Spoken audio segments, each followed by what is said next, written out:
هو فعلا احمد سيد زيزو هيروح النادي الاهلي؟ طيب هو ازاي احمد سيد زيزو هيروح الاهلي وهو عقده هيمتد لحد 2025؟ تعالى افهمك الدنيا كانت ماشيه ازاي. احمد سيد زيزو مع نادي الزمالك كان عقد في اللجنه المؤقته اللي كان ماسكها حسين لبيب قبل كده لحد 2026. 2026 اسف 2024 يعني بالسنه دي كنت انتهى.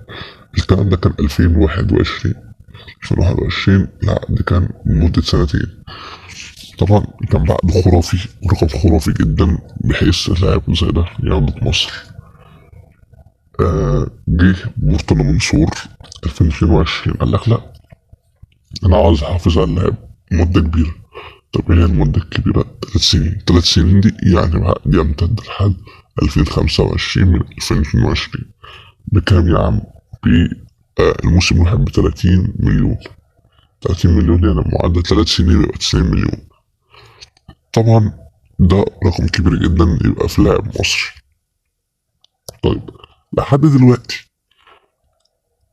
دلوقتي احنا 24 في شهر 10. لسه زيزو ما جددش.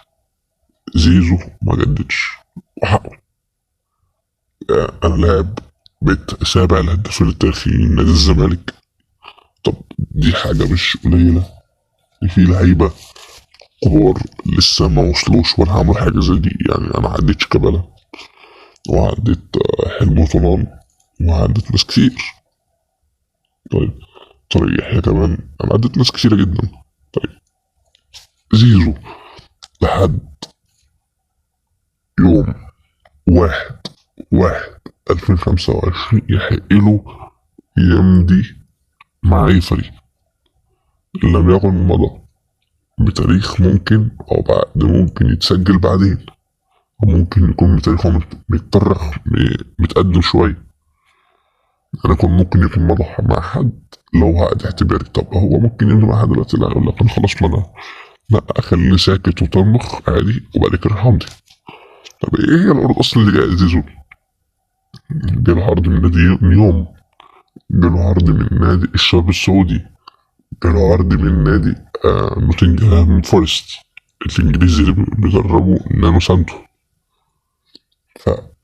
عروض كتير، عروض كتير واي لاعب مصري يقبل اي عرض منه وما يفضلش العرض المصري.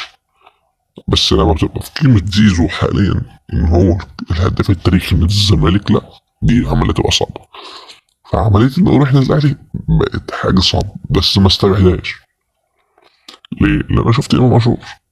امام عاشور كان زملكاوي جدا. انا بشوف امام عاشور زملكاوي جدا لكن ما استبعدش. فنتمنى الخير لكل حد، وبصراحة مفيش حد بيقف على حد. يعني الزمالك لا مش على حد. الزمالك هو اللي عمل زيزو، زي ما هو اللي عمل شلبي، زي اللي هو عمل الجزيري، زي اللي هو عمل بن شرقي، زي اللي هو عمل طارق حامد، زي اللي هو عمل فرجاني، زي ما عمل فرقة كتير وناس كتير أوي. فمش تيجي على اللاعب. بس لو زي زيزو ممكن شوية، بس مش هتقف على زيزو.